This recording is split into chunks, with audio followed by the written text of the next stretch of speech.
just be happy. Well, that's like saying just be 3 meters tall. It's not that simple if you have this genetics, which many of us have.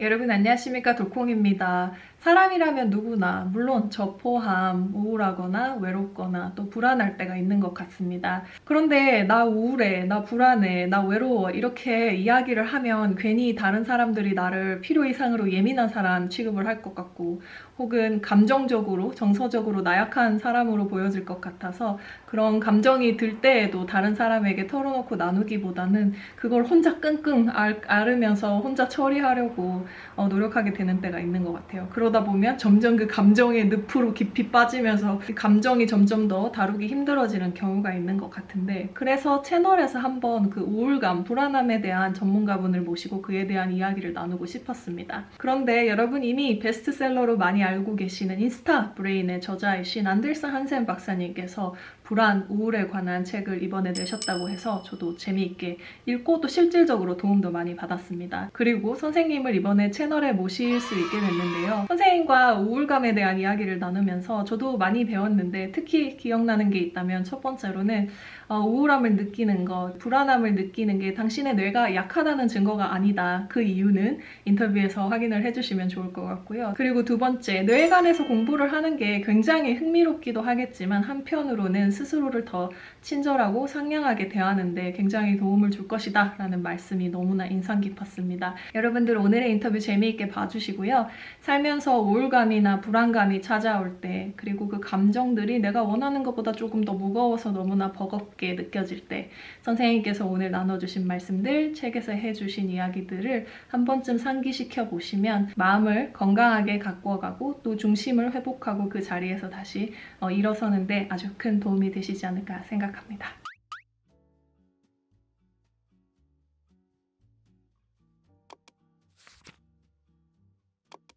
First topic that I wanted to touch today was plenty paradox. So I see still a lot of people perceive depression as a disease of plenty paradox. So we see a lot of people like celebrities, rich people, smart people have depression, even if they seemingly have enough to be happy. When people see these kind of people, they are like, oh, you do have time to be depressed, but I have 3 kids, I have 10 bills to pay, I have very busy day, so I don't have time to be depressed or money to be depressed. And depression is a kind of a luxury. I see this kind of perception going around. What is the reality behind this kind of perception? Depression is not a luxury, I would say. It's a biological disease. Even more so, I think it's a biological defense mechanism that helped humans survive in our past.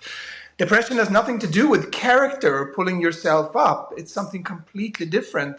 And if you really want to understand humans and our emotions, the most important thing you could learn is that we have not changed during the last 10,000 or even 20,000 years. The brain still thinks that we are on the savannah. We are still adapted to a life where there is little food, where there is danger everywhere, and where you constantly have to work hard to survive. This may sound a bit speculative, but the most common reason why people are depressed is long-term stress. And by long-term, I don't mean a day of stress or a week, but long periods of stress. And if we experienced long periods of stress during our past, we were probably in a very dangerous place. And since we have not changed since the days on the savannah, the brain still thinks that, oh, there's a lot of danger, and it tries to push us away from that danger, and it does so by bringing down our mood, our drive, so that we feel that everything is worthless. So to answer your question, depressions are an incredibly powerful state, and you can't just say to someone that pull yourself up, because that's like saying to someone with diabetes that they should pull their blood sugar up. It doesn't work like that. So you can't either say that you should, it's a luxury either. It's a defense mechanism, and it causes tremendous suffering, and you should definitely seek help for it, because seeking help is a sign of strength, not a sign of weakness. How is depressive feeling different from depression, having depression? The easiest way to describe that is that everything feels worthless. things you like to do normally, you don't want to do them anymore. It could be meeting your friends, it could be reading a book or playing tennis or whatever you want to do. Everything feels worthless. And that doesn't just last for a day, because all of us have those days, but it goes on for weeks or months. Apart from this feeling of worthlessness, some have problems with their sleep. Some sleep too much. Some have problems falling asleep.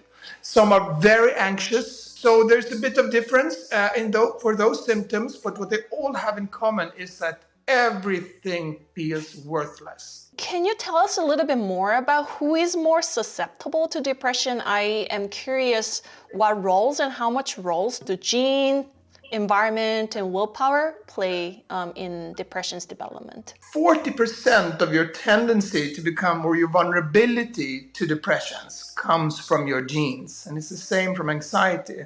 And that's actually interesting, that the moment you're born, you haven't experienced anything. You haven't met, you've seen your mom basically, but that's it. Entering the world, and almost half of your tendency to become depressed is already set. And if you have traumas during your upbringing, that increases the risk, of course. Even though you have a very happy upbringing, you could still be depressed because you have a genetic susceptibility. And it's very important to be aware of that. It's not just pulling yourself up or blaming your mom and saying, well, maybe she didn't take care of me so much. Yeah, that's possible, but it's also possible that it is your genes and that it's a defense mechanism that helped humans survive that is extra strong in you. I tell my patients that, strong pair of arms, they could lift heavy things, and a strong pair of legs, they could run fast. But a strong brain is not necessarily a brain that goes through periods of stress unaffected. It's a brain that wants to keep you alive at all costs. Even though that may mean that you see danger everywhere and prepare for the worst, which is what we call anxiety, or if it's that the brain wants you to hide from the world, which is what we call depression. And it's very important to sort of change the perspective a bit, to realize that you are not damaged. You are not broken goods because you have this. You are a human that is functioning normally from an survival perspective, but if that has a negative effects on your emotional life, you should seek help because we can fix it. I don't think I have depression, but as you said, I sometimes feel like I'm super depressed and I don't want to do anything. I don't want to go out. I cannot work. It just takes more effort. So for those people like me who don't necessarily think that I'm depressed, but who are struggling with handling the emotions like that, like what can we do using the perspective of evolutionary biology, because that's your expertise? Well, one thing that is incredibly important for mood regulation is exercise. And if you were to jump on a bike and bike as fast as you can for 6 minutes, and then you would squeeze the handle as hard as you can, do you think that the result on that test could tell you anything whether you will become depressed from today until the year 2029? If I would have asked that question, I would say no way. But it was actually done a study where they looked at 150,000 individuals that had to do this cycle test and they had to do this strength test. And they were followed for 6 years, and it turned out that the ones who were in good shape, they were less often depressed. There were depressions among them, but they were less often. And then one decided to look at different cutoffs for depression, because this is not black and white. You cannot take a blood test and see if you're depressed. This is on a continuum. But no matter where you did the cutoff on the test, exercise or being in good shape protected against depression. So exercise is incredibly important for mood regulation, and I think especially for helping us avoid depressions. It's a bit of a strange paradox that exercise is incredibly important for our mood and for our cognitive functions, but at the same time, we are lazy by nature. Well, that's probably because humans died from starvation. And we are the descendants of the ones who ate everything that they could find, because eating everything made a lot of sense in a world where there was little food. We have never had a problem with obesity or overweight in our history. That has been a non-existent problem for humans, but threatening starvation has been a huge problem. So every time we lose weight, a lot of mechanisms kick in that try to protect us. Our hunger increases when we lose weight. The amount of energy that is extracted from our bowels actually increase when we lose weight. And the amount of energy that we use when we are still, the basic metabolism, actually drops when we lose weight. And that's your body fighting starvation, and it made a lot of sense for our ancestors. It doesn't make a lot of sense today. And the same thing goes for our laziness. The body wants to keep you still, or the brain wants to keep you still, because that made a lot of sense. But it doesn't help us to survive in a world where there's plenty of food. I mean, we are hardwired to be lazy. That is really frustrating to know. But some people also still talk about we are live wired too. Like we can change our brain circuits, and they're talking about neuroplasticity. And there is something we could do, though. Like we have that brain that we inherited from our ancestors. What can we do to change that a little bit? That's right. We could change a bit. But it is still hard for us. And my main point here is that don't be too hard on yourself. This is tough.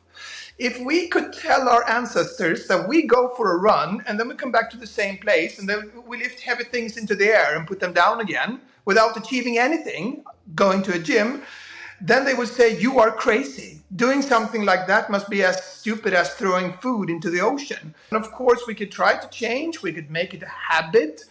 I sometimes lie on the couch and I say, I'm not going to let my Stone Age genes decide what I do. I'm the boss here.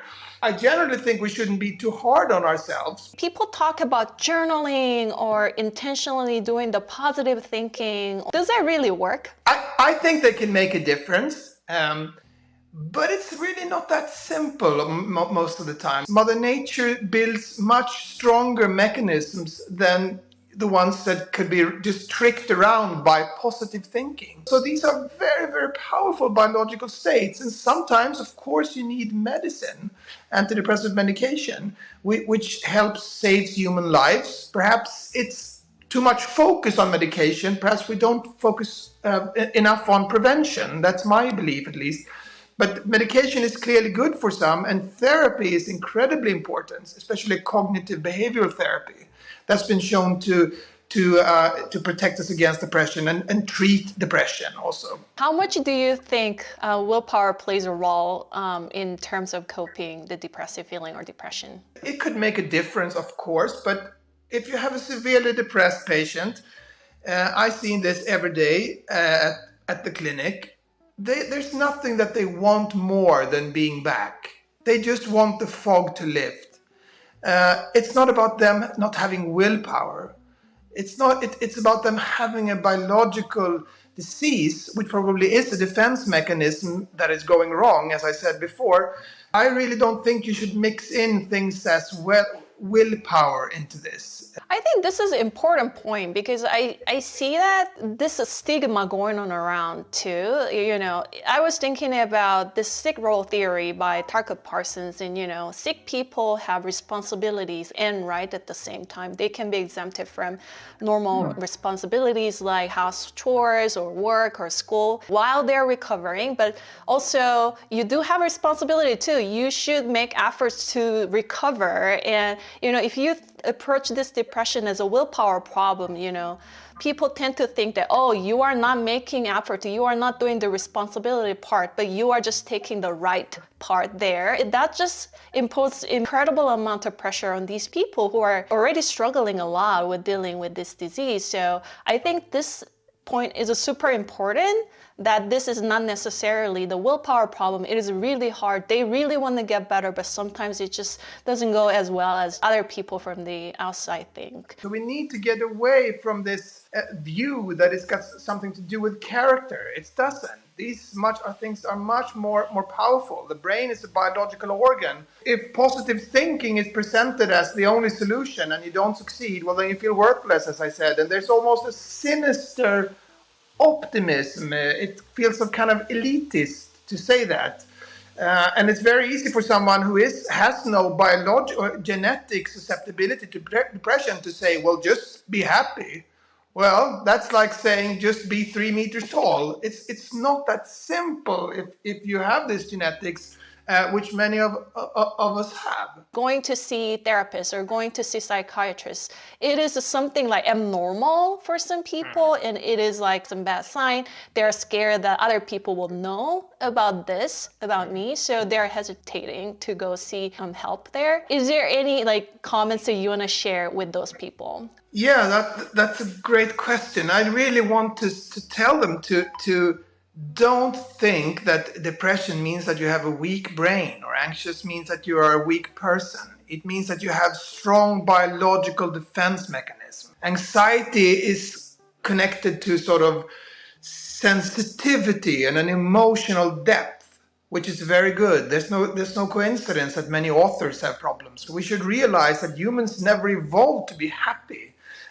We evolved to survive, and that sets a trap for our emotional well-being. So I definitely think you should seek help. That's a sign of strength. Sounds great. Thank you so much. I think the last question will be your comments for Korean readers. A lot of people welcomed your book in Korea, especially people who are struggling to deal with their emotions because they are persisting longer than they desired. Please share some comments, and that will be the last question of today. Yeah, my main advice when it comes to this is learn more about the brain. It's incredibly interesting, and you will become nicer to yourself. And all the stuff that you already heard, that you should prioritize exercise, that you should be careful about your sleep and how much you stress, and that you should meet people in real life. Everyone has heard that before, but when you learn about how that affects the machinery of the soul, which is the brain, you will take those advice more seriously. It will almost come automatically. And that has been the case for me, and it's been the case for many of my patients. And that's why I wanted to share this information in a book.